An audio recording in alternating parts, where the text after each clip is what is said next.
我其实我想说这个范世杰的优点，因为我知道他性格是什么，他自信心太强，所以我觉得不发卡给你。好，谢谢尔党。听他说的，我觉得非常有道理，把这些打成白纸吧。你太不懂你自己了。我的工作就看人的眼神，那么多演员合作过，我看你眼神，我感觉到你的傲气，但他有时候他不是傲气，我在你眼睛里面看到骄。以前我的师傅那个楚原导演劝过我，他说你要演叶剑侠，你要是傲气，我不要骄，骄跟傲是有差别的。社会生活当中，谁都不在脑袋上说我要干什么坏事儿，但不可能的。所以你看着都是一样的，甚至有些坏人还笑眯眯的，还甚至穿的那样子，你感觉他是一个很有地位的好人，对吧？然后范世琦，我就觉得是，其实你的外形是很包性的，我一看到你我就想起他。整体上我觉得是很好的，尤其是后面的部分，你让我觉得很紧张，然后我怕你真的出事了会。但是欢喜哥教你拿枪要杀他的时候，我觉得淡定了一点点。虽然你是警察，但是我觉得你应该没有杀过人吧？你不知道他在试你的时候，你要拿那个枪要指着他，可能你的那个矛盾啊，那种复杂的情绪可能多一点，就让我们就会紧张一点，投入一点。我没说话烦你呀。你能不能不要像个跟屁虫一样跟着我啊？走啊！不能，我怕你出事啊。我出什么事啊？我跟你说过了，我不会做事的。我不知道，反正看到你没事，我就不跟了。我说了，我不会出事的。你知道你很烦啊。是啊，我很烦。但刚才在车上，我拉住你的手的时候，我不是想我3个妈妈，我在想你呀。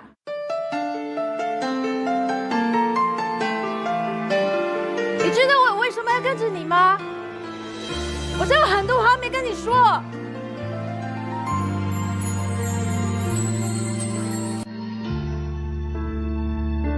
我爱你。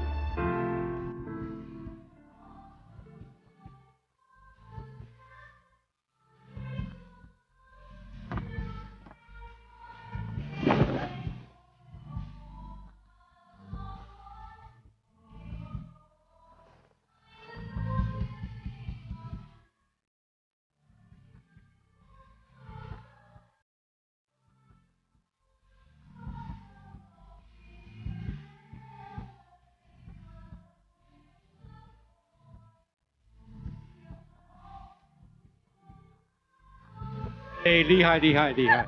哎呀呀呀呀呀！因为这个戏是我演过的，所以其实我对这场戏非常的了解。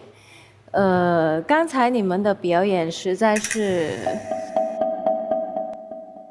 没达到，就好像我们以前那个感觉。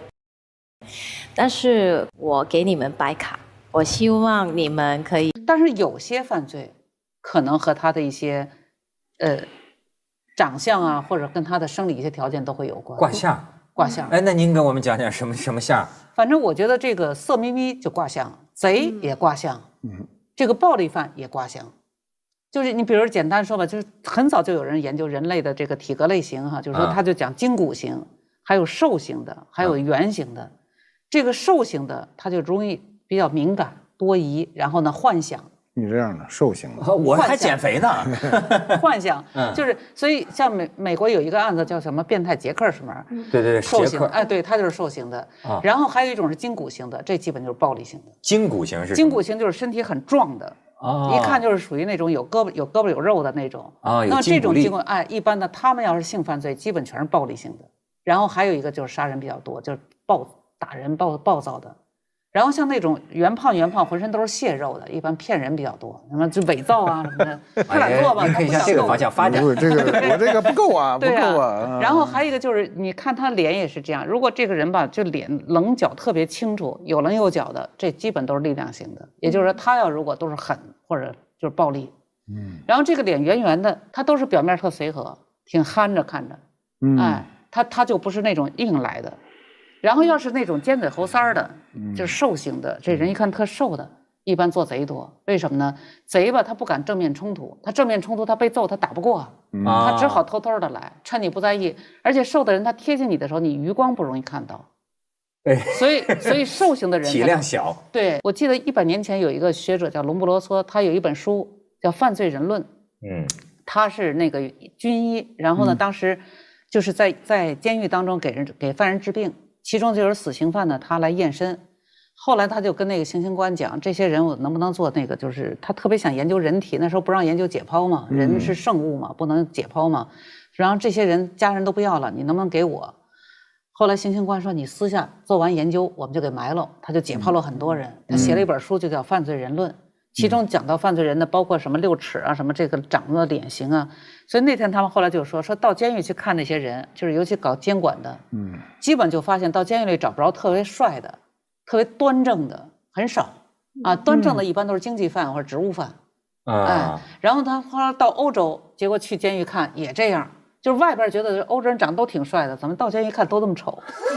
就是他们往往在遗传上是有一些缺陷。现在有些女孩就爱泡夜店，不，我认为你觉得她这也是正常的呀？我觉得还有一部分女孩应该属于被迫的，就是你想现在有很多的孩子吧，她很年轻到大城市来，她特别想立足在这儿，立足在这儿，她找一小公司，可能她所有的命运都由老板决定，于是老板要给她安排，她是不能不去的。这也是一种。还有就是朋友，就同事安排，你不去，那你格格不入，你根本混不下去。你没有朋友资源，你怎么在这城市待下去啊？所以我觉得还有一部分女孩实际上是这样，她迫不得已呢，她也明白，但是到那时候她抗不住。因为有时候灌起酒来，你们就像马爷这样有底力的，那绝对是明白的。就是咱们喝热了，心里还知道这差不多了，咱不能再接了，对吧？但是有些孩子他就没办法，他想不喝，老板就往这灌啊。我觉得激进于犯罪，据我所了解的，他们有的时候会形成一个模式，今天晚上就是把他灌醉了，你知道吗？就是有目的的。所以我觉得就是有些女孩，她实际上就是说她很孤独在这个地方，因此当然有一个人可能对她好的时候，她也很信任，那么这时候可能让她喝，她不一定喝那么大量，她就完全就失去了。我现在有数字为证，可以证明我原来说的一个事儿啊，他们都觉得我是这个太荒唐了，这个想，可能因为我这个人挺焦虑啊，我有时候会为女孩有点被迫害妄想。我原来一直有一个观点，我说这个任何一个女性啊，都是勇者，太勇敢了，他们问我为什么，我说了，他们就觉得我想的很可笑。我说你看啊，一个女孩她跟一个男孩谈恋爱，两个人就可以去旅行，甚至两个人可以住在一起，对吧？我说，但是她有没有想到，那是个体力远远超过她的一个男人，对吧？我说，在这个意义上讲，如果说，我们比如说反过来，像我这种多疑型，我像您一样极其强烈不安全感，就是说，如果我找这女的是一个随时一举手就可以治我命的这么一人，我天天跟她住在一起，或者我跟她就俩人就出去蜜月旅行，哪怕当时我们非常相爱，你知道吗？是不是我这人有点会阴呢？我都觉得有点。那是你的问题，万一社会没这问题。就是说，这人会变呢。旅途当中，就是说他会暴露出他另一面呢。吭叽一下就弄死我了。我特别赞同你说的这个。你看我没说过。原来有一句话就是说，我只管你现在和未来，我不管你的过去。就是其中有一个电影演的这个男女的关系啊，我后来就讲，我说。她这种女性真的是无知无畏，为什么呢？因为职业杀手可以今天晚上跟你睡觉，第二天早上走之前就把你干掉了。她绝对不能留下一活口。所以有很多女的就是看这个电影觉得很浪漫啊，我只管你的未来，不管你的过去，那你保不起。但是她碰上职业杀手的机会是很少的。对，但是你要碰上一个这样的男人就很可怕。这是极端，但我觉得女的有一种是弱者的武器，我觉得是特别不好的一种武器，就是她会把这些暴行自我合理化。你比如说，她跟这男他可能喝醉了发生关系，她第二天起来觉得非常恶心、非常后悔、非常难堪，但她就会自我合理化，她说啊，那我可能还是喜欢他的，或者是就是我们之间一定是有比这一次糟糕的性更长久的关系，然后就发展成更长期的、更持久的糟糕的关系，并且被男生拿这个为把柄要挟，就被职业杀手杀掉，我觉得是极端的。但是我觉得女生的这种被施暴之后，她自我合理化这种关系，她觉得啊，可能我是喜欢他。现在不是每个人都是因为爱情结婚的，我不认为中国人每个人都是因为爱情结婚，大量的是因为社会条件结婚。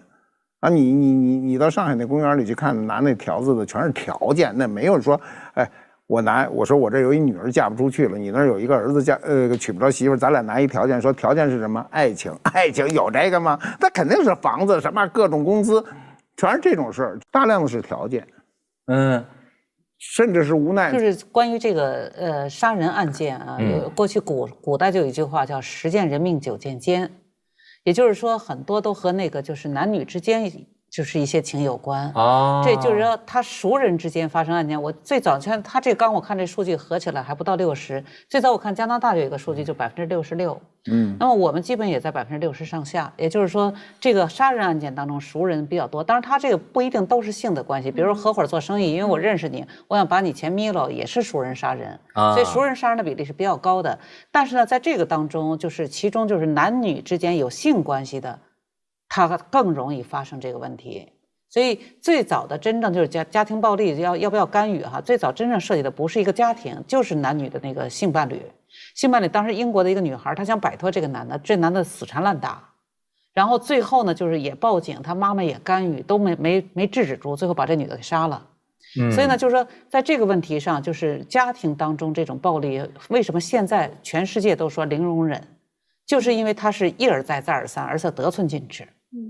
但是有很多女性，她就觉得我一旦已经跟你结婚了，尤其是有孩子了，很多女性还是顾及孩子的，她就觉得这个如果要离的话，孩子怎么办？而且她有些这种女性往往自己还没有太多的经济实力，所以她只能靠这个男人。而这种男人呢，他就打惯了以后吧，他就老打。我去这个咱们西北的，就是说错了，应该是西南，就是山区那些地方，贫困地方，他们这家庭暴力就特别严重。所以妇联每次一见到我就说，哎呀，说李老师怎么办？但是这种女的真有被打死的。哎呦，真是像印度就有一个粉红帮，因为印度他们那个家暴很严重嘛，然后所以印度的一些女的，她们就成立叫粉红帮，就是一人拿一个粉红色的棍子，就是照着这个男的就打。对，当然这是以暴制暴啊，不提倡。但是你确实看到没有办法，而且我觉得刚刚李老师说的挺重要，就是我觉得家暴的这种环境，尤其在可能中小城市或者是乡村，它周围的环境都是什么劝和不劝分，就说哎呀你就忍忍吧，你就再凑合过，他找不到一个支援他离开的一个社会环境和社会资源，所以就一直这样。你知道最近我的就是同龄的有些人就是到了什么呢？小孩要到外国留学，哎呦，这个就是担心，就女儿啊，就是说啊，要从租房子就开始，说西方那也不安全呐，对吧？所以说这个就是很不幸的事情。您当年咱们做节目这个事情2年前刚案发的时候，我记得您就讲过张莹莹。这个就前一阵这不是美国那个伊利诺斯州吧？法院判了，陪审团首先裁定罪成，他的辩护律师都认罪了，就是说他好像是认他杀了这个张莹莹，但是呢，就是不肯说这个尸体藏在什么地方。但是咱不说这个吧，就是说担心女儿的这个真的就是，你看就是租房子，当年张莹莹。就是租房子上了这个克里斯滕森嘛，上了这个杀手的这个车，上了车，然后就给你拉到他那儿去，然后就是伤害。那您说这种其实我怎么办？而且还是白天，你知道？对啊。其实我认为是这样的啊，就是因为我可能干这行的，所以我跟一些人打交道，他们都会说一个问题，就是说感觉你的这个防范心特别强。那么我想的就是我在生活当中，比如有时候我在饭店吃饭我就看人家那个随手把包放到那个位置，在我心里就想这个包就很危险。然后呢，我有警觉。对，有时候我在一个小区随便走，我就在看这个窗户，我大概用几分钟就可以进去。那么就是因为我有这样的，就是我看过很多的实案，所以我经常会有这种叫危机感。那么用这个感呢，再去衡量我身边的很多人，我发现他们没有。就是很多人完全没有一丁点自我防范意识。你比如就是说那个夜行就是说晚上出去，我们有时候就是迫不得已只能晚上出去，对吧？比如说我飞机就是后半夜到的，那怎么办？像那种情况，就是我们自己应该意识到，就在这种时候，如果你要遇到点事儿，你就没机会。所以你要在这个过程当中，比如我完全没有预料到是后半夜到，但是我现在就后半夜到了，那我就附近找一饭店先住下，千万不要去走，尤其是进封闭的空间。你比如上车。因为那司机你是很难预料的，当然，有些人就说了啊，你这个社会，你都什么事儿让人家自我防范，不是这样。我跟你讲，警察也不可能瞪大眼，老虎还有打盹的时候，你不可能让警察全方位的监控社会所有角落。现在是这样啊，那有些那就在说了，你们把这个责任，你们应该搞好社会治安，是吧？而不是说不让我穿着超短裙凌晨3点一个人打的，对吧？但他们的意见咱们予以尊重啊。但是就说这事儿。哎，担心还是担心呐，这是实实在在的。你比如说，像您说的这个一个极端，那现在到另一个极端。我原来做节目的时候，我曾经当笑话讲过，说这个台湾有这个捡尸体的。你知道什么叫捡尸体吗？就是女生喝醉了之后被男生可能就是施暴嘛，就是趁着喝醉然后就施暴，而且甚至还变成炫耀，在这朋友圈我看一男的就扛着，这女的都这样了，都扛着这样。你看我今天晚上捡了4个。就是你这都是犯罪了，可是也都有这个情况。您说那我就挺奇怪的，就是说那这些女孩就是说，如果我要打算算计你，我先把你灌醉，然后我把你这个伤害，那这个就算犯罪。但是他在路上遇到了，然后这个女的完全不知，当然他这种情况也算侵害。关键是他这个女的完全没有任何意思的表达，你这个事儿就很难办。就是说，这个喝酒是一种，我跟你说，你们女孩不管到任何场合，是喝的东西不要离手，开了盖的不要再喝，那你就遵循这个最严格的原则。问题是醒过来之后失去记忆，你都不知道啊，怎么到这儿了？你醒了，你都不知道发生了什么事儿啊。因为方舟，你可以总结我挺不太理解的，可能我上岁数了哈，他们就喝以前不知道要这样，可能会这样吗？我觉得可能一个是说这个现在的可能整个的社会风气啊，包括什么女生也会觉得我也可以喝酒，我也可以穿得少，因为我觉得现在大家都是在渲染一种大家比如说男女都是平等的，然后这个女生她越表现出活泼的一面，她就越玩得开，然后越受到称赞。所以我觉得一方面可能是我们对于女性的标准发生了变化，这些女孩觉得说哎好像我们这样也没事儿。然后另外一方面，其实我觉得原来好多事情可能也发生，但是它没有爆出来。现在是包括监控啊，包括你说别人拍小视频啊，就是这种技术手段多了之后，你可能原来是这只有女孩说了这事儿才会爆出来，现在我觉得这事儿可能早就有了，只是现在技术手段多了，它被爆发的比较多。我们生活的圈子我确实没见到，但是我真的记得就在前2年，就是说有一种男的打女的你不知道打的那个程度。最近出了个视频，您看见了吗？大连发生的，对，那小子也给抓住了。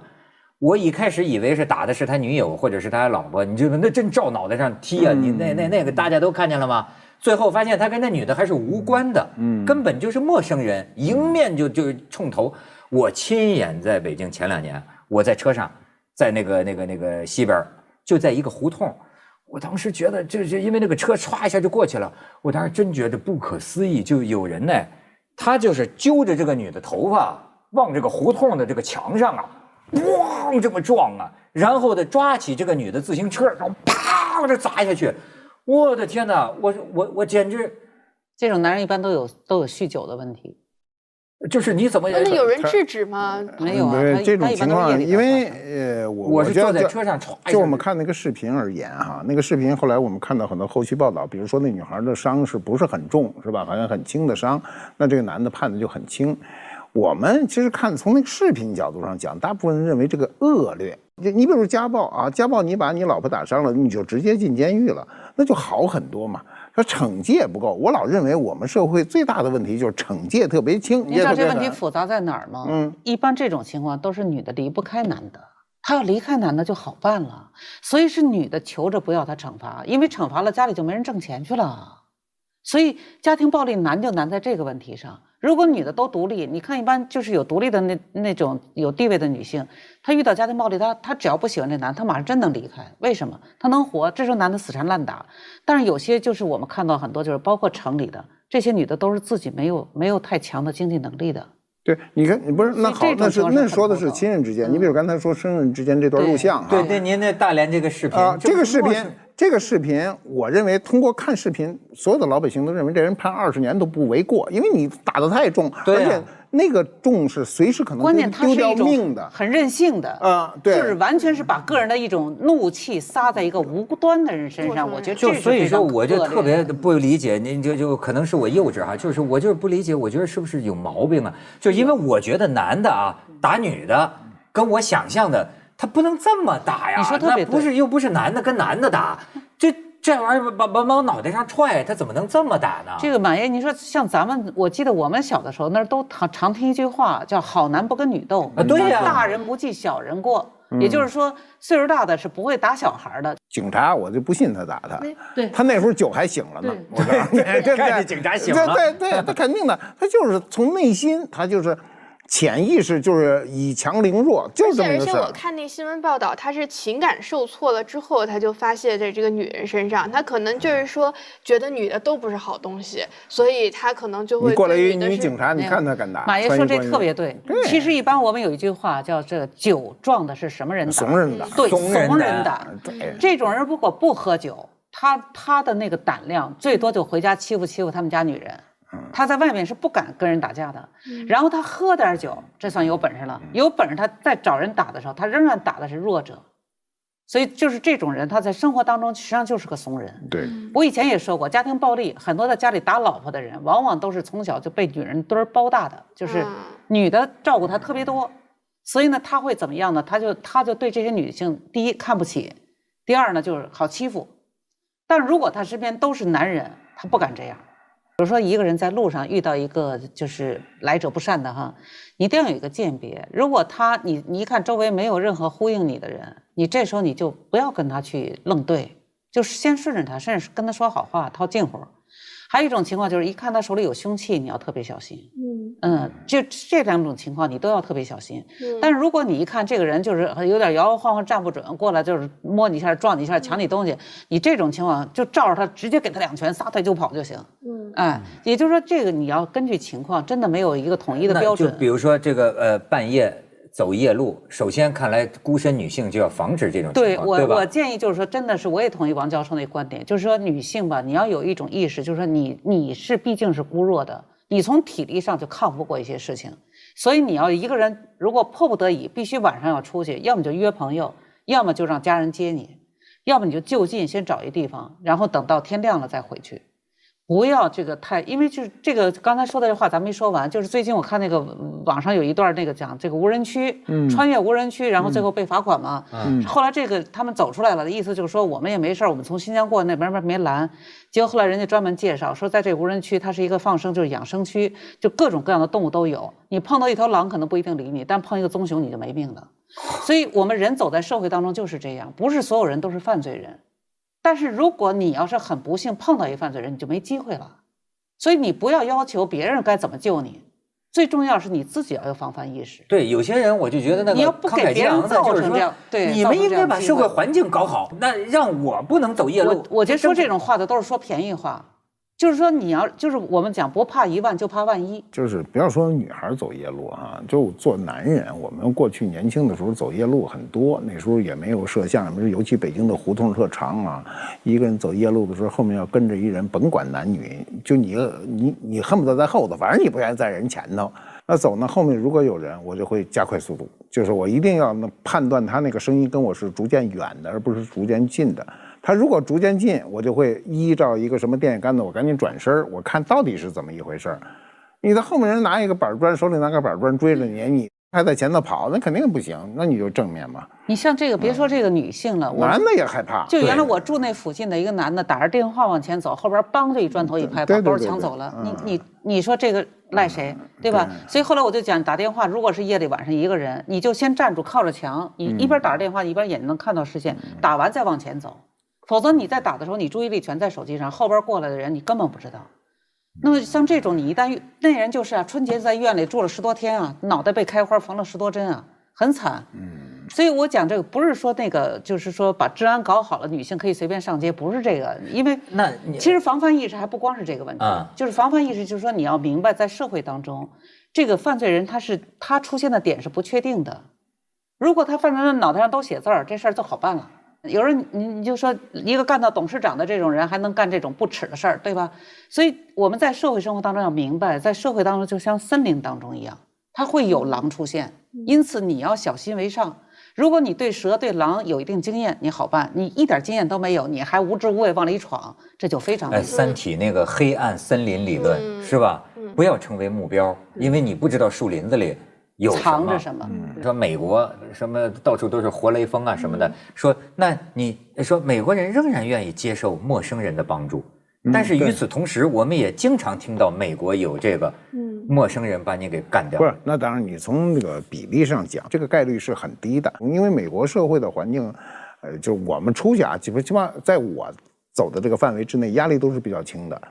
压力大是什么地方呢？就是我有一回在美国的底特律呢，误入了一个什么区，那区比较害怕，尤其那天又是晚上了啊，所有的电线杆子、犄角旮旯都是那个无所事事的人站在那儿啊！我当时第一感觉就是我必须要那个车都不敢停，就赶紧溜出去。你在车上都开始恐惧。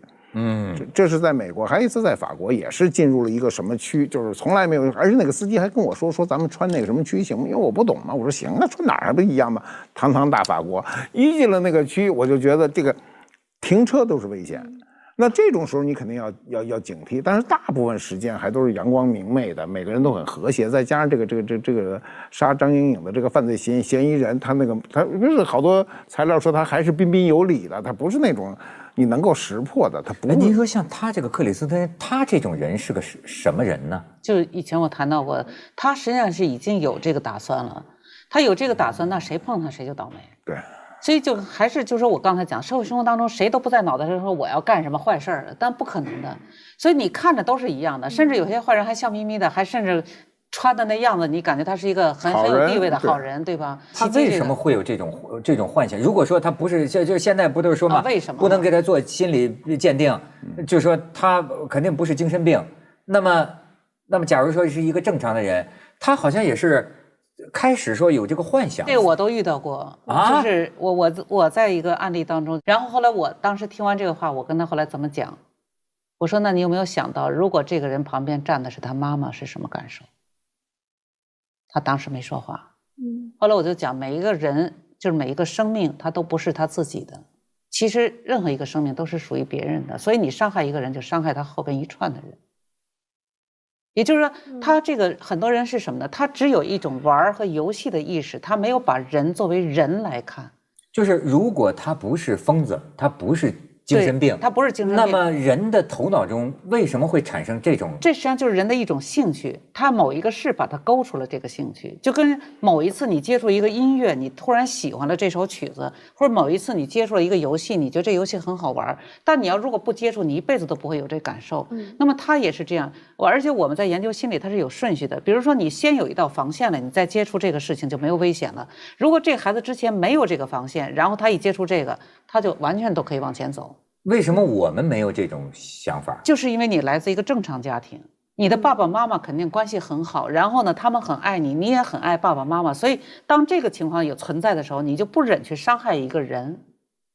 但是如果你的家人和你在一块儿可有可无，大家都自己过很好，自己做自己的事情，然后只要什么有趣就可以，那么这时候你可能就会进入到这个领域。然后你就会把这个东西发展，但是你父母没有发现，他没有阻止你，然后你又没有亲密关系，你没有不舍这个感受。你比如你养一小动物突然没了，你心里特别伤心。当你用这个比喻去跟另外一个孩子讲，你不能伤害他，你想你当时那个谁小动物没有了，你怎么感受？他马上就明白了。你看，我看有一个父亲教育孩子，他把那个娃娃压在腿底下，他爸爸说你不要压娃娃，他会疼的，他会哭的，然后这孩子拿起来了。那他父亲就这么一句话，就给孩子一个观念，就是他会疼的，他会哭的。所以我以前就讲这个，很多心理上他没有观念，这个没有这个防线，他对于人他就觉得是个物件嘛。这除了家庭原因，跟遗传有没有关系啊？遗传我觉得在这个案件当中很难说，因为我原来看过一个就是脑科学的东西，因为我觉得这个杀害张莹颖的这人他确实是有点不正常，因为他后来还专门去参加这个张莹颖的悼念的仪式嘛，就他还出现在这个现场，就是他不是说好像看到他的朋友看到他的家人他就会难过，他就更开心。他们没有共情能力，他们是冷的，所以他们就最会伪装。他们在人群当中永远是感觉是最善解人意的、最有礼貌的、最懂规矩的，但是其实是因为他们毫无共情能力。你知道这？是的，这句话完事儿，《大话西游》结束，杀青了。范志奇是一个很外向、阳光的男生，跟他在一块儿就是反正话永远不落地。星星呢？我把会议推掉了。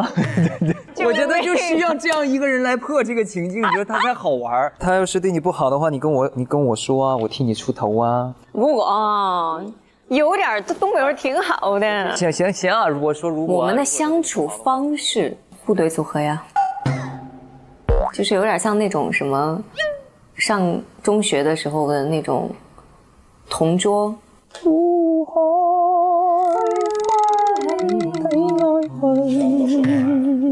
我跟彤彤，我们两个在对于演戏方面，我们都有很多自己的想法，需要去碰撞。不知道哪儿怪怪的。我还是觉得整体的这种圆满。再来一遍。曾经有一份真诚的爱情摆在我的面前。两个演员只要是说的词都能搭到一块儿，然后呢情感都能连到一块儿的话，其实都是一个顺其自然发生的东西。所以我们俩在一块儿确实蛮有默契的。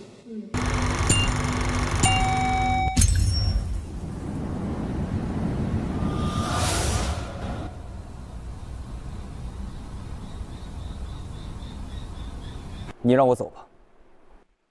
好，我让你走。不过临走前你要亲我一下。如果这次你再拒绝我，你会后悔一辈子的。这是你最后的机会了。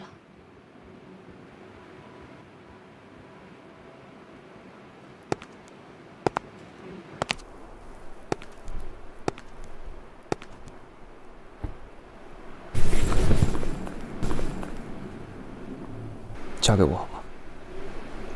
我爱你。看，哎呦，不行不行，我这腰受不了了。哎，我刚刚说那几句台词是不是特别不自然啊？没有，我觉得挺好。有多好啊？有没有你策划的这些求婚 VCR 好啊？那当然了，你是一个专业的演员，我又是一个专业的导演，我们合作拍的东西肯定好啊。给我看一下咱们拍的呗。行，来吧，看看自己，多好看。哎呀，我就害怕这拍出来我演的特别不自然。挺自然的。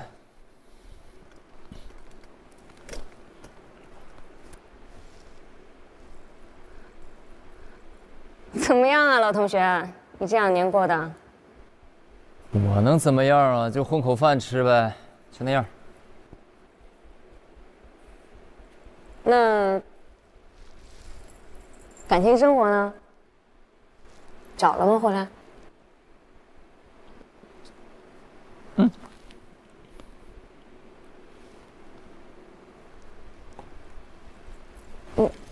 你都结婚了，你不告诉我一声，你太不够意思了吧你？哎，这太突然了。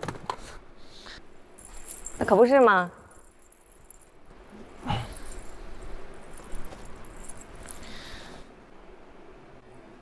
啊，不好意思啊，给。什么时候变这么细心了？习惯了。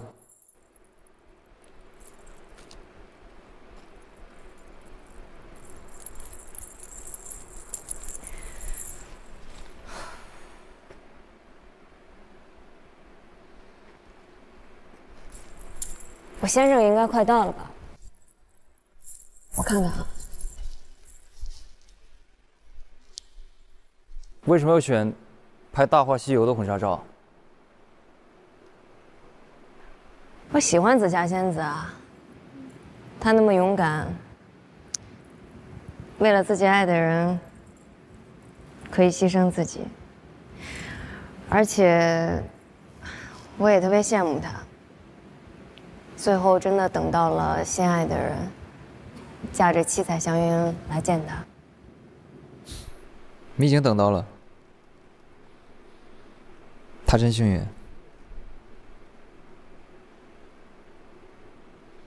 秦经理啊，哎，晚上的会我一定到，好吧？好，先不说了。你怎么才来啊？我们等了你好久了。对不起，我真不是故意迟到的。你也知道我公司太忙了。那，我给你买了你最爱的糖炒栗子，刚出锅，快吃吃，还热乎着呢。行。这位是？哦，杨导，你快去谢一下人家吧，一直帮你走位来着。哈，谢谢你啊。哎，客气客气，应该的。那我先给你拿衣服跟道具。好啊。你还真执着，刚追你那会儿你就喜欢至尊宝、紫霞仙子，现在拍求婚视频还得穿这一身，不好看吗？好看。给，这么复杂啊？你不会嫌麻烦不想试了吧？我哪敢呢？我现在就换。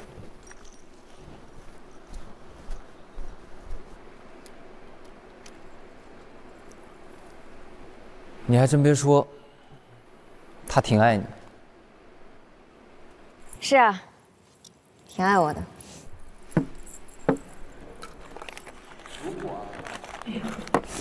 如果啊，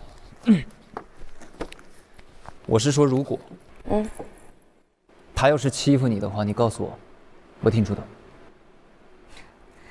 你凭什么帮我出头啊？凭我们在一起过6年，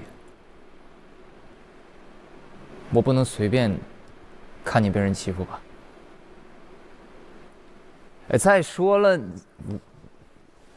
我是不是怎么也能算是半个娘家人？神经病吧你！欣欣，我们以后别见面了。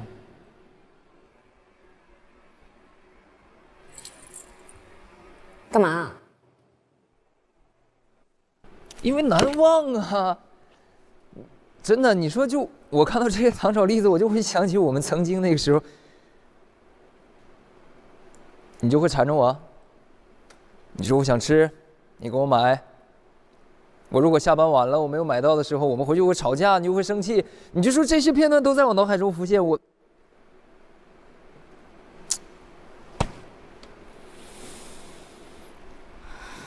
哎，那个时候不懂事嘛，现在就不会了。其实，我们2个人分手之后，我一直在想一个问题：我们是永远没有在一起过比较遗憾，还是我们在一起过？最终没有走到最后，比较遗憾。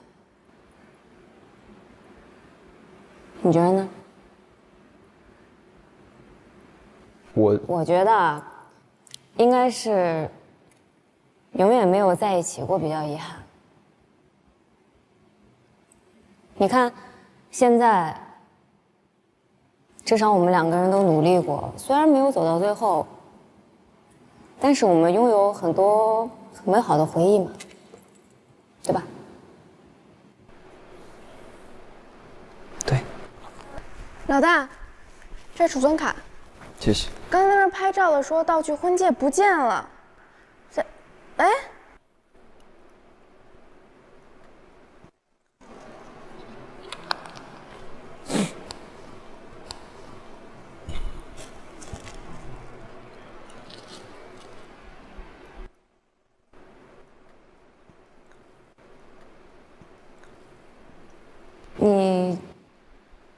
我，欣欣，怎么样，帅不帅？还挺合适的。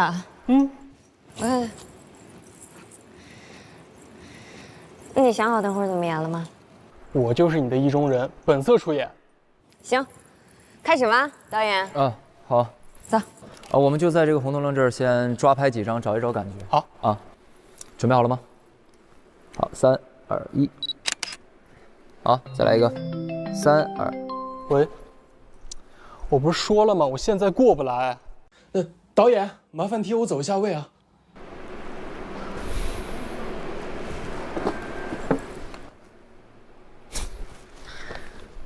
你一定很爱他呀。只要开始吧。走。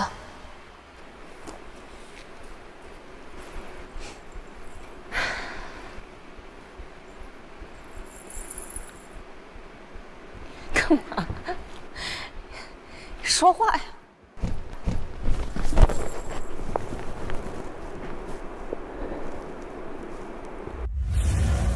我们是永远没有在一起过，比较遗憾，还是我们在一起过，最终没有走到最后，比较遗憾？你的问题，我的答案是，因为在一起过，但是没能坚持到最后，是我最大的遗憾。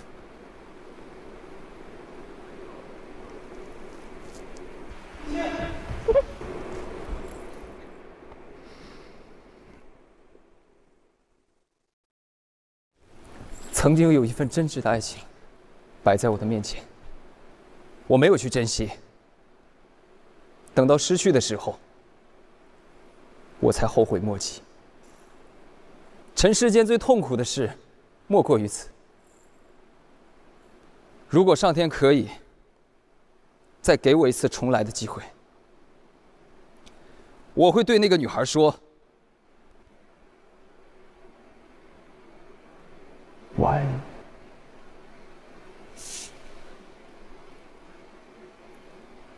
如果非要把这份爱加一个期限的话，我希望是。欣欣，我把会议推掉了。欣欣，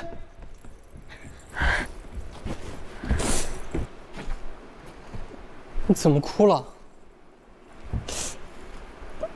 对不起啊，对不起，都是我不好。对不起。你希望我怎么补偿你？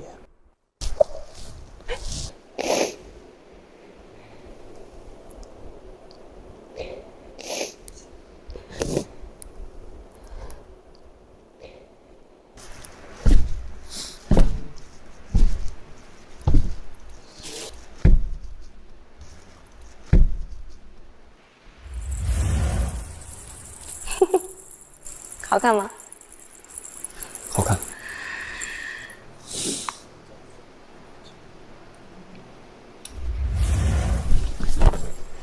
我爱你。如果非要把这份爱加一个期限的话，我希望是。我希望是1万。我希望10000年。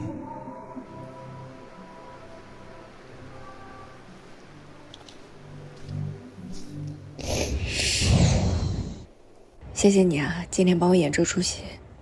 啊，对了，刚才那个糖炒栗子多少钱啊？我一会儿给你转过去。哇，大波！哦哟，还有一个大反转，刀死了！天哪！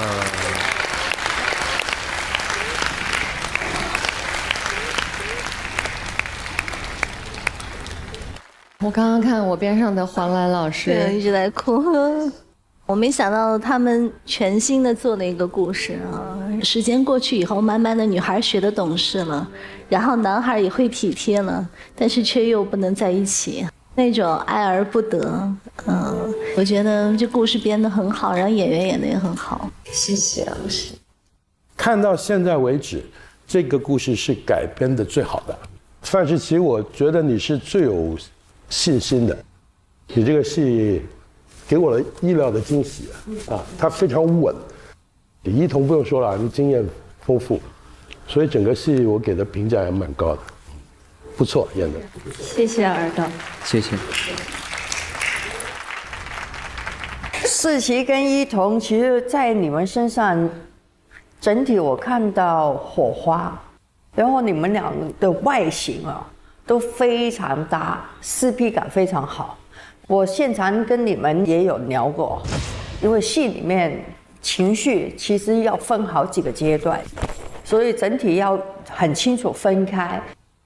世奇，我今天看到你是很明确的，分得很清楚，所以我非常满意你的演出。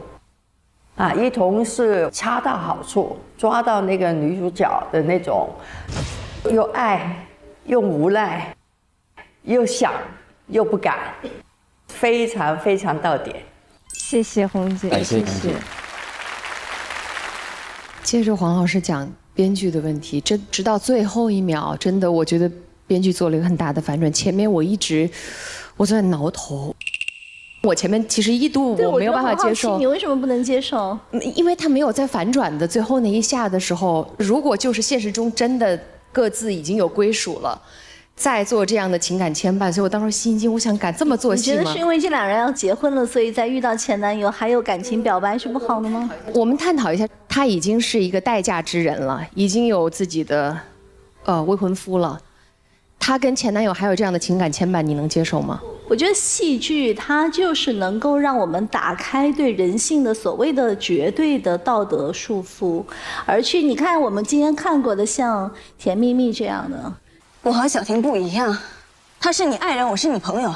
看过的《大话西游》，没能坚持到最后，是我最大的遗憾。就是很多人都在道德和情感的这个纠葛当中，其实我们很难就讲你说要去非黑即白的二元论去评判一段情感吗？其实我觉得人的选择是很多样的。一个热爱艺术的女孩和一个导演，可能年轻的时候没有走下去，然后后面找到了一个更稳定的、很有出息的一个事业型的男生，但是那个男生情商比较低啊，但也许给那个女生有一个安稳的生活，也许女生也会去做这样的选择。我们看过《La La Land》吗？对吧？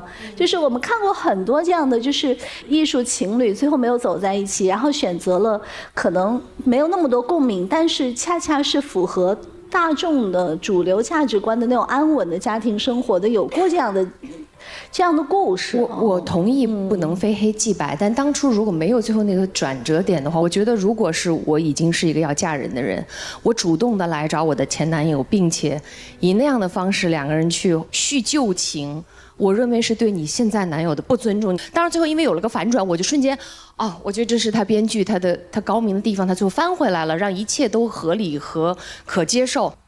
其实就是因为我们看的是个片段故事嘛，我们不知道他们前面发生了什么，也不知道他们在一个什么样的社会情境之中，所以我很可能就没有理性的去思考为什么这样发生，而是会带入这两个人的表演和真挚的情感当中。我觉得戏剧它之所以能够给人一些情感上的力量的话，就是在于它的多元性，它能展现人性的各个角落。我觉得这个作品呢，引起我们刚刚那么多的争论啊，我就觉得是挺成功的一个改编了。谢谢，谢谢。接下来请为本组的演员投票，我们的专业评审组3、2、1，亮牌。《大话西游》专业组票数5票。哇！哇哦！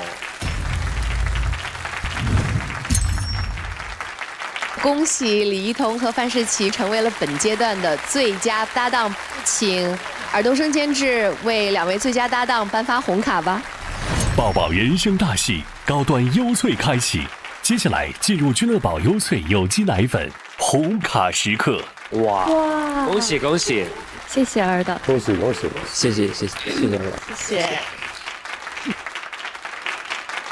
他们俩是一种刚刚好的，而且是那种旗鼓相当的默契。对，他们就好像一个非常合拍的搭档，互相把对方推高，非常好这一对。我非常感谢一桐，因为其实我们这个《大话西游》，我们刚开始我是一点状态都没有的，是因为一桐一遍一遍陪我重复，我才慢慢找到感觉，真的非常感谢。其实我也要感谢他。